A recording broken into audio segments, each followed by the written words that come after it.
আসসালামু আলাইকুম। প্রিয় শিক্ষার্থীবৃন্দ, সবাইকে ওয়েলকাম।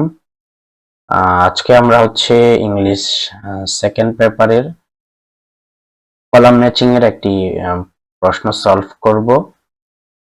এই প্রশ্নগুলো পরীক্ষার জন্য খুবই গুরুত্বপূর্ণ। আশা করি তোমাদের উপকারে আসবে। সো চলো আমরা চলে যাই প্রশ্ন সলভে। প্রথমেই আমরা দেখতে পাচ্ছি এখানে তিনটি কলাম রয়েছে, এ বি সি। এই এ যে কলামটি রয়েছে সেই কলামটিকে আমরা ধরতে পারি সাবজেক্ট কলাম, আর বি কলামকে আমরা ধরতে পারি ভার্ব কলাম, কারণ এই কলামগুলোতে, এই বি কলামে সবগুলো রয়েছে ভার্ব। তারপর সি কলামে যে এগুলো রয়েছে সেগুলোকে আমরা ধরতে পারি অবজেক্ট কলাম। তো আমাদের কাজ হচ্ছে সাবজেক্ট, ভার্ব, অবজেক্ট, তিনটা কলাম থেকে তিনটা তিনটা সেন্টেন্সের অংশ বেছে নিয়ে আমরা একটা পূর্ণাঙ্গ সেন্টেন্স তৈরি করতে হবে, অর্থবোধক পূর্ণাঙ্গ সেন্টেন্স তৈরি করতে হবে। তো প্রথম আমরা নাম্বার 1 এখানে যেমন দেওয়া আছে মেনি অফ আজ। মেনি অফ আজ মানে, আচ্ছা আমি বাংলার এতে না গিয়ে সরাসরি সলভে চলে যাই। প্রথমে আমরা যদি বলি blood donation. Blood donation is মানে রক্তদান। ব্লাড ডোনেশন মানে রক্তদান, ইজ হয়। ব্লাড ডোনেশন হয়, কি হয়? Blood donation is a very Nobel did. Blood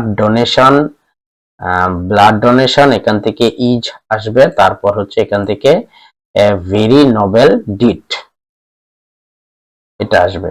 অর্থাৎ প্রথম কলাম থেকে আমরা ব্লাড ডোনেশন এটা নিব, তারপর ইজ এবং এ ভেরি নোবেল ডিড, অর্থাৎ উত্তরটি হবে blood donation is a noble deed, অর্থাৎ রক্তদান করা একটি ভালো কাজ।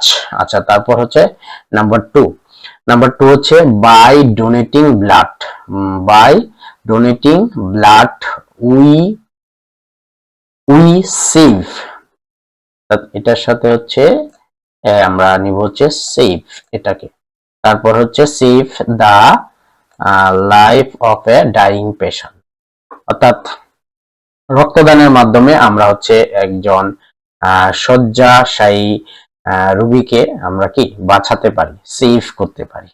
অর্থাৎ যে রোগীটা মুমূর্ষু অবস্থায় আছে, ওই রকম রোগীকে আমরা ব্লাড ডোনেশন অর্থাৎ রক্তদানের মাধ্যমে তার লাইফটা সেভ করতে পারি। ওকে, তারপর নাম্বার 3। নাম্বার 3 আমরা নিব মেনি অফ আজ। মেনি অফ আজ মানে আমাদের মাঝে অনেকে, আমাদের মাঝে অনেকে। হ্যাভ মানে আছে, মানে আমাদের মাঝে এরকম অনেকেই আছে। Have misconception about blood donation, অর্থাৎ রক্তদান সম্পর্কে ভুল ধারণা আছে। এরকম অনেকেই আমাদের মধ্যে আছে যে রক্তদান করা করলে নিজের অনেক ক্ষতি হয়, এরকম ভুল ধারণা পোষণ করে এরকম অনেক আমাদের ফ্রেন্ডরা রয়েছে। আসলে এরকম কোনো মানে রক্তদান করলে কোনো সমস্যা হয় এরকম কোনো সায়েন্টিফিক কোনো লজিক আসলে নেই। বরং 3 মাস অন্তর অন্তর রক্তদান করলে শরীরের অনেক উপকার রয়েছে। আচ্ছা, যাই হোক, তারপর every man in sound health. Every man in sound health can donate blood after every 3 month, অর্থাৎ every man in sound health এটার সাথে আমরা দিব ক্যান মানে পারে, অর্থাৎ একজন সুস্থ ব্যক্তি, এভরি ম্যান প্রত্যেক ব্যক্তি, ইন সাউন্ড হেলথ মানে প্রত্যেক সুস্থ ব্যক্তি ক্যান পারে, কি পারে? Donate blood after every 3 month, অর্থাৎ প্রত্যেক 3 মাস অন্তর অন্তর একজন সুস্থ ব্যক্তি রক্তদান করতে পারেন। আচ্ছা, যাই হোক, এরপর last one donating blood. Donating blood এটার সাথে হবে will. Donating blood will cause no harm, মানে রক্তদান করা কোনো কি নয়, ক্ষতিকর কোনো দিক নেই। রক্তদান করার donating blood can cause no harm. Blood donation করলে হচ্ছে কোনো মানে ক্ষতি হয় না, এরকম আর কি বোঝানো হচ্ছে। ওকে, সবাইকে অসংখ্য ধন্যবাদ। আশা করি সবার এই লেসনটি অনেক উপকার আসবে। তো সে পর্যন্ত নেক্সট লেসনের জন্য তোমরা প্রিপেয়ার্ড থাকো।